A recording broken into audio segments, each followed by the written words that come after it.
Hello everyone, welcome back to our channel. In today's session, we are going to learn about the sentence formation of exclamatory sentence as well as optative sentence. So without wasting any time, let's get started. So आज के जो video है ना, इस video में हम लोग जानेंगे कि एक्सक्लेमेटरी और ऑप्टेटिव सेंटेंस को कैसे बनाया जाता है, कैसे फॉर्म किया जाता है और उसका यूजेस कहाँ पे होता है, उसका मीनिंग क्या होता है, उसका डेफिनेशन क्या होता है, वन बाय वन और स्टेप बाय स्टेप हम लोग जानेंगे। तो पहला जो सेंटेंस है वो हम लोग लेते हैं एक्सक्लेमेटरी सेंटेंस को, exclamatory sentence. So what is the meaning of exclamatory sentence? पहले वो जान लेते हैं। The sentence with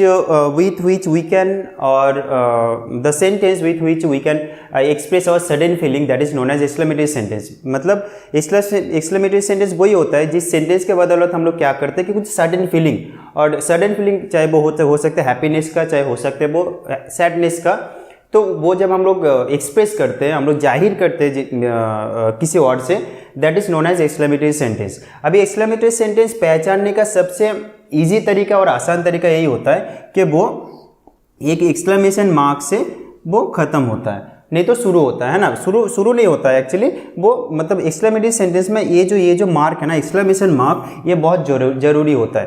तो एक्सक्लेमेटरी सेंटेंस मतलब जब शुरू होता है वो कुछ ऐसे एक वर्ड से शुरू होता है जो वर्ड मतलब आपको उसी वर्ड से ना हम लोग एक मतलब एक अजीब सा फीलिंग और सडन फीलिंग हम जता सकते हैं, हम एक दूसरे से शेयर कर सकते हैं। चाहे वो हो सकता है वर्ड, चाहे वो हो सकता है अलास, हुर्रे और वाव, है ना, लाइक दिस काइंड ऑफ जो भी सेंटेंस, जो भी वर्ड है, उस वर्ड से हम लोग क्या करते हैं। अगर आप देखोगे वाव, WOW,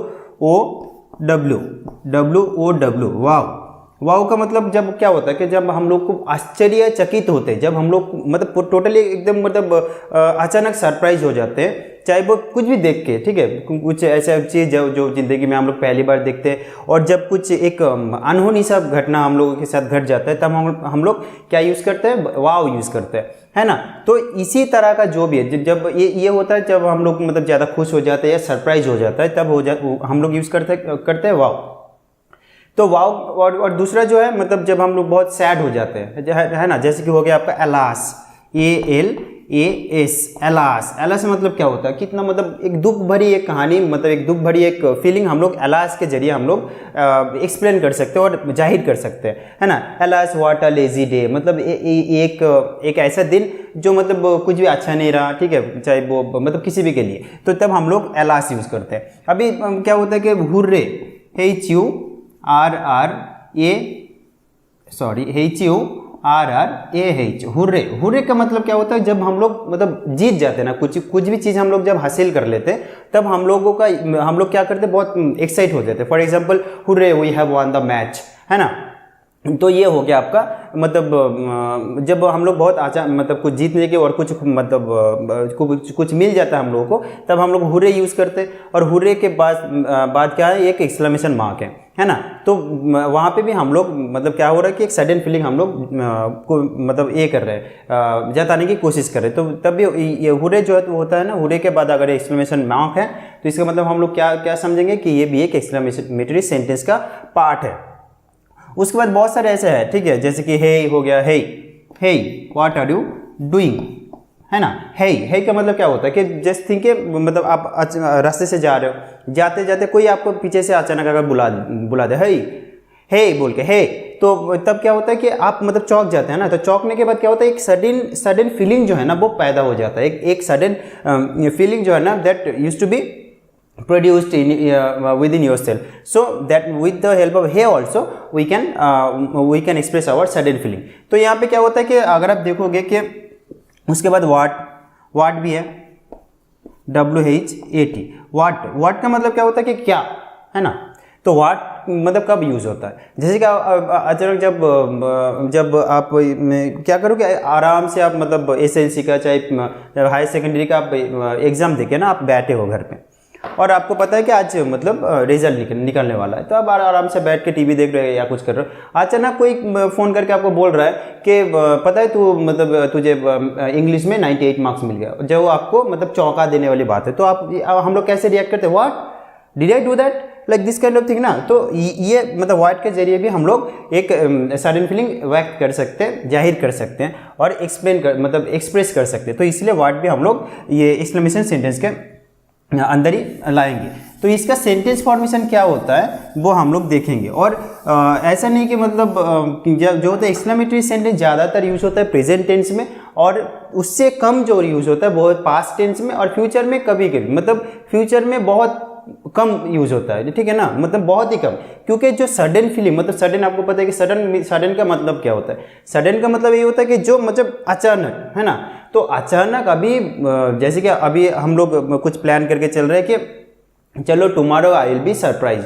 तो टुमारो कोई आपको अगर बोले कि tomorrow I will call you and I will tell you the result of that, तो तब जो खुशी और जो सरप्राइज होगा ना वो मतलब अगर कंपेयर करेंगे प्रेजेंट के साथ और फ्यूचर, तो ये बहुत सा एक मतलब उतना ज़्यादा सडन फीलिंग व्यक्त नहीं कर सकते। तो ज़्यादातर क्या होता है एक्सक्लेमेटरी सेंटेंस वो पास्ट और प्रेजेंट में यूज होता है, सबसे ज़्यादा प्रेजेंट में यूज होता है। तो उसका सेंटेंस फॉर्मेशन क्या होता है, पहले हम लोग एक एक्सक्लेमेटरी मार्क वाला कोई भी एक एक्सक्लेमेटरी सेंटेंस का जो एक वर्ड होता है ना, वो वर्ड पहले हम लोग यूज़ करेंगे। फॉर एग्जाम्पल वाओ, ठीक है, wow what a beautiful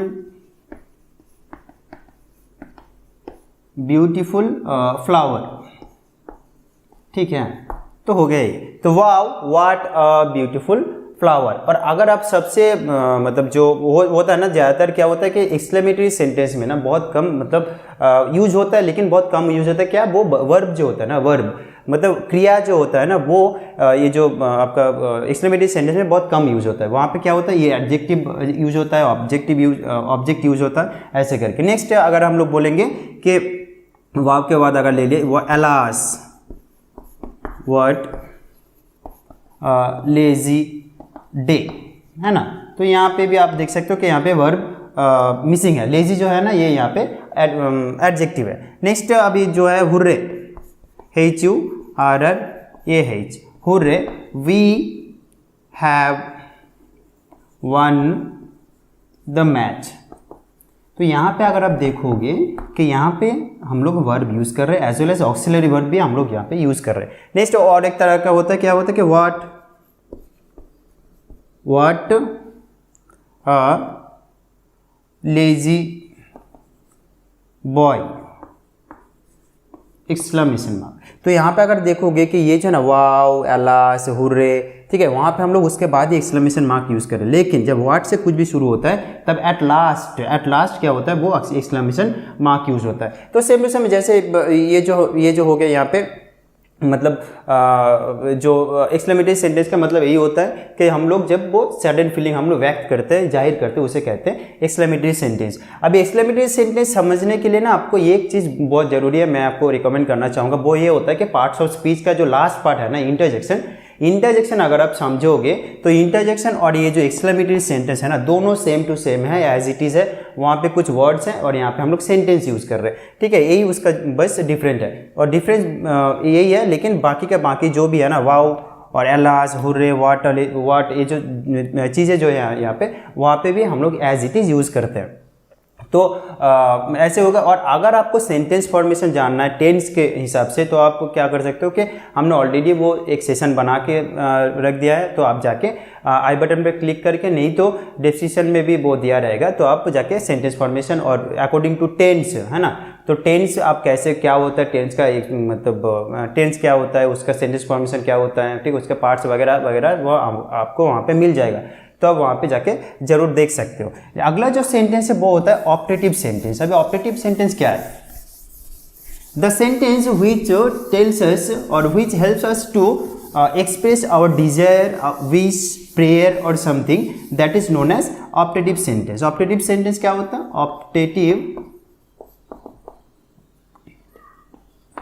optative sentence. Optative sentence का मतलब क्या होता है, वही सेंटेंस जिसके वजह से हम लोग प्रे कर सकते हैं, जिसके बदौलत हम लोग प्रे कर सकते हैं, हम लोग कोई ख्वाहिश जता सकते हैं, ठीक है ना, कोई मतलब जो डिजायर जो होता है पाने की जो ख्वाहिश है ना, वो भी हम लोग जता सकते हैं, उसे कहते हैं optative sentence.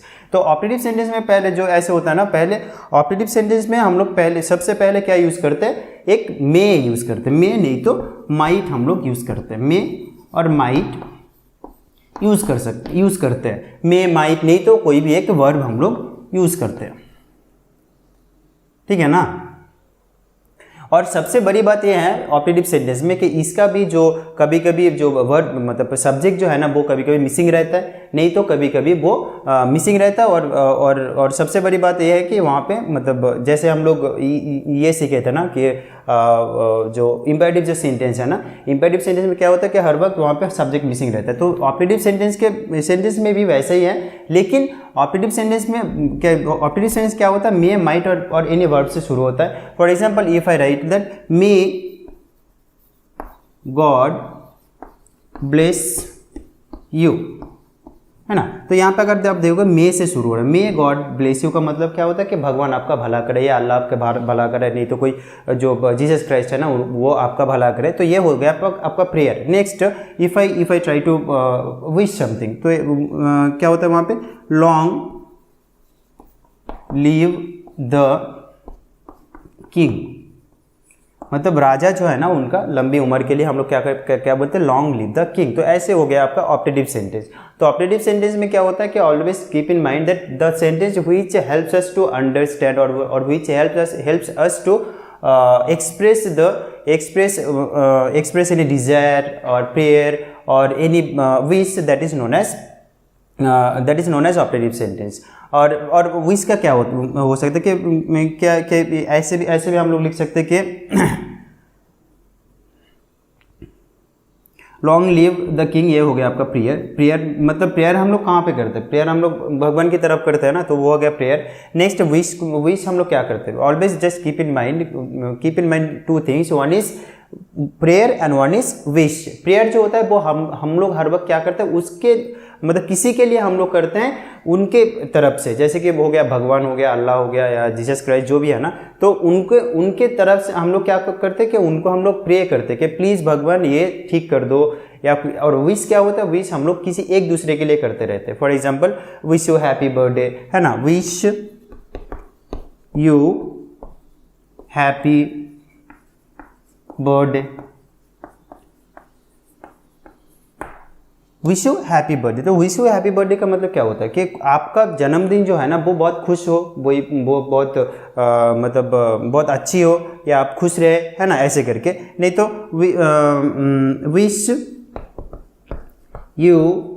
Wish you have good health,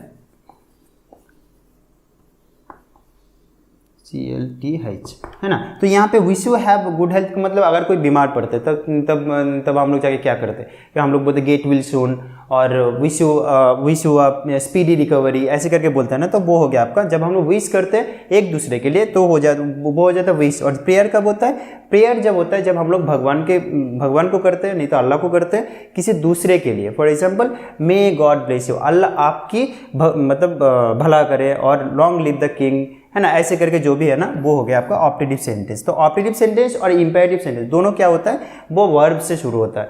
जैसे कि वो हो सकता है वो ऑक्सिलरी वर्ब हो या कोई मेन वर्ब हो। ये जो मे जो है ना ये सेकेंडरी ऑक्सिलरी वर्ब है। तो आज के सेशन में हम लोग क्या सीखे, एक्सक्लेमेटरी सेंटेंस और ऑपरेटिव सेंटेंस, और दोनों का जो सेंटेंस फॉर्मेशन कैसे होता है वो भी हम लोग यहाँ पे डिस्कस किए।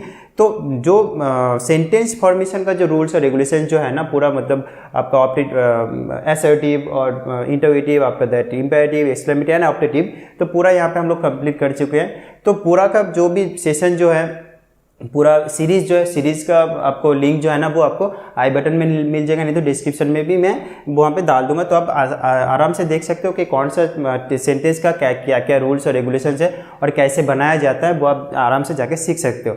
तो इस सेशन के लिए और इस सीरीज़ के लिए इतना ही काफ़ी है अकॉर्डिंग टू मी। मैं ज़्यादा खींचना नहीं चाहता था। मैं क्या चाहता हूँ कि हर कोई किसी को मतलब जो भी नॉलेज जो देना है ना वो मतलब जितना शॉर्ट तरीके से दिया जाता है वही अच्छा है। क्योंकि अगर हम ज़्यादा खींचने की कोशिश करेंगे, ज़्यादा मतलब ऐसे एक्सपेंड करने की कोशिश करेंगे तो क्या होगा कि वो मतलब कुछ दिक्कत हो जाएगा, फिर मतलब कन्फ्यूजन बढ़ता जाएगा। तो मैं हर वक्त क्या करता हूँ कि शॉर्ट तरीके से वो समझाता रहता हूँ। तो अगला जो सेशन जो है, मतलब कल से जो सेशन शुरू होने वाला है, वो यही है कि हम लोग कल के सेशन में हम लोग क्वेश्चन टैग सीखेंगे, कैसे क्वेश्चन टैग बनाया जाता है, क्वेश्चन टैग का मीनिंग क्या होता है, etcetera etcetera. So that's all for today's session. If you like the video please give a thumbs up and don't forget to share with your friends and family. And one most important thing, that please subscribe the channel. That's all for today's session. Thank you so much for watching my session or video. Have a good day.